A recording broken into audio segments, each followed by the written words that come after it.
In today's second reading, St. Paul speaks about the life of holiness that we're all called to, and the mission that's been entrusted to us as adopted sons and daughters of God and followers of Jesus Christ. To know God is not enough. To believe in God is not enough. Even the devil knows who God is. All the demons in hell believe in him, but they don't love him. And that's what sets us apart from the rest of the world, our love for God. Or at least that's what should set us apart, the fact that we love God above all else and above all things. If you remember in the Gospel when Jesus asks his disciples, "Who do people say I am?" it's Peter who responds, "You are the Christ, the Son of the living God." And Jesus says to Peter, "Blessed are you, Simon Bar-Jonah, for flesh and blood has not revealed this to you, but my Father who is in heaven." And then Jesus makes Peter an incredible promise. He tells him, "You are Peter, and on this rock I will build my church, and the powers of hell shall not prevail against it." But this promise is in the future tense. It hasn't yet been fulfilled at the time when Jesus makes this promise to Peter. And we know that later on, when Jesus is arrested, most of his disciples abandon him through fear. And even Peter, who swore that he was prepared to die for Christ, even Peter denied 3 times that he even knew Jesus.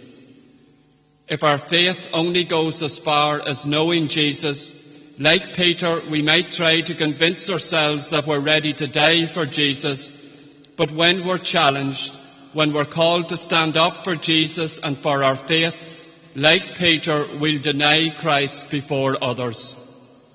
Just look at what's happening in the world today, or just look at what's happening in Ireland. Thousands of innocent babies are being killed in the womb every year, the result of the Irish people voting to make it legal to kill a child in their mother's womb. And then there's the LGBT agenda, which has infiltrated our society. It's now in our sports clubs and our Catholic schools, and even some of our churches. And people say, sure, what's the harm in that? It's only about being more inclusive and tolerant. It's about showing that we care for everybody. As Christians, are we called to love all people? Absolutely. Are we called to be kind and compassionate towards people who don't share our faith or our moral values? Absolutely. But there's a difference in loving someone and in accepting and supporting their moral choices and political agendas. The Church loves all people just as God loves all people. But we cannot support or condone anything which is sinful by nature. The Church cannot support the values and ideology behind the LGBT movement, which seeks to undermine the moral law of God and the natural law which guides and governs our conscience and moral actions. So where is the outcry when people are dancing in the streets, celebrating legislation which allows children to be killed in the womb, or laws which directly violate the sanctity of marriage and the unity of the family? As Edmund Burke once stated, the only thing necessary for evil to triumph is for good men to do nothing. So why are we silent in the face of all this evil in our world? Fear.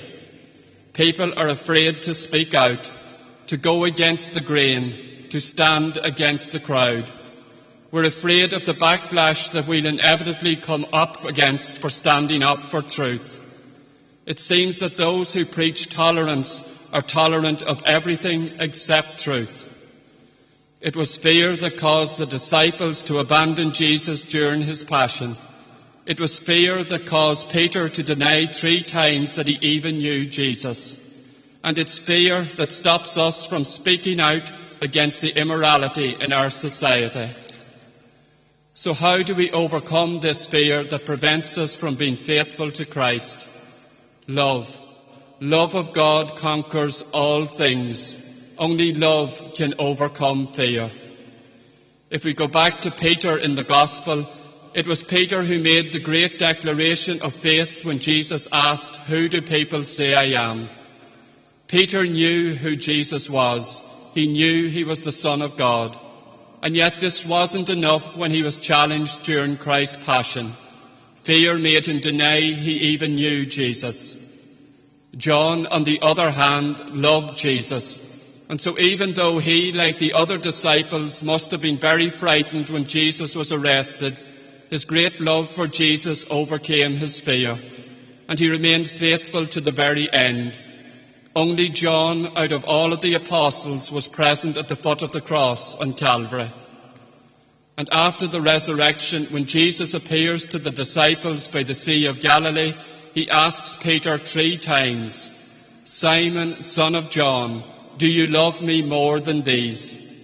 And Peter responds 3 times, "Yes, Lord, you know I love you." After failing Jesus, Peter had to learn humility. He wasn't as strong or as faithful or as courageous as he thought he was.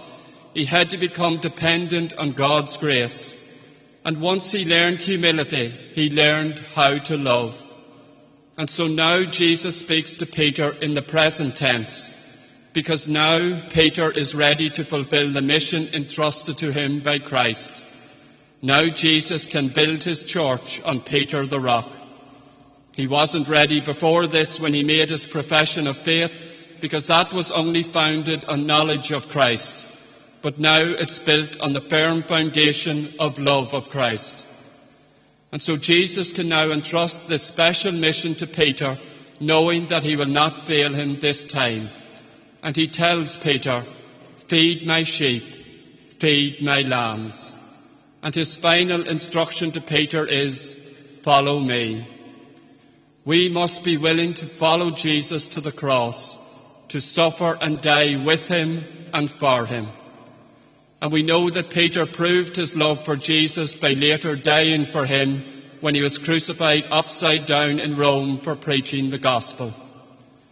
If our faith goes no further than merely knowing Jesus and believing that he is the Son of God, then that faith won't save us. When our faith comes under attack from the secular world, we won't stand firm. We'll give way through fear and just accept what the secular world demands of us. Abortion, the killing of innocent children in the womb, and the whole LGBT agenda, which seeks to remove God from all aspects of society, especially from the sacrament of marriage and from our home and family life. And we justify our actions by convincing ourselves that it's all about being compassionate and accepting of others. Our faith must be built on love of God above all things, not on self-love and self-preservation. God must be first in all things. St. John says in his first letter, "By this we may be sure that we know him, if we keep his commandments. He who says, 'I know him,' but disobeys his commandments is a liar, and the truth is not in him. But whoever keeps his word, in him love for God is perfected." If we are living in a state of perpetual, unrepentant mortal sin, then we cannot say we love God. If we accept all of the immorality in our society, then we cannot say we love God. If we do nothing and say nothing, as secular society pushes immoral and unjust laws on us, then we cannot say we love God. Otherwise, we're just deceiving ourselves. We're liars. We prove our love for Jesus by feeding his sheep, by preaching the gospel in season and out of season, by standing up for the faith even in the face of persecution, by defending the weak and vulnerable in our society, especially the unborn, by defending the dignity of marriage and the sanctity of the home and family. What sets us apart as followers of Christ is not the fact that we know who Jesus is, that he's the Son of God. What sets us apart is the fact that we love God, and because we love him, we're prepared to suffer everything for him: ridicule, persecution, even death. Anything less than this isn't really love at all. And I say this as a reminder and a warning to myself. Every day when I examine my conscience, and every time I reflect on my sins before going to confession, I'm aware of how imperfect my love for God really is. And every time I have to preach on a difficult subject, a fear overcomes me in the sacristy before Mass. So my love for God isn't what it should be. I need to learn humility and grow in my love of God. Only then can I overcome my fear and serve Him more faithfully. So we all must learn to love God above everything else in our lives. Only then can we overcome the fear which is holding us back from serving Him with our whole lives. Let us now stand and profess our faith together.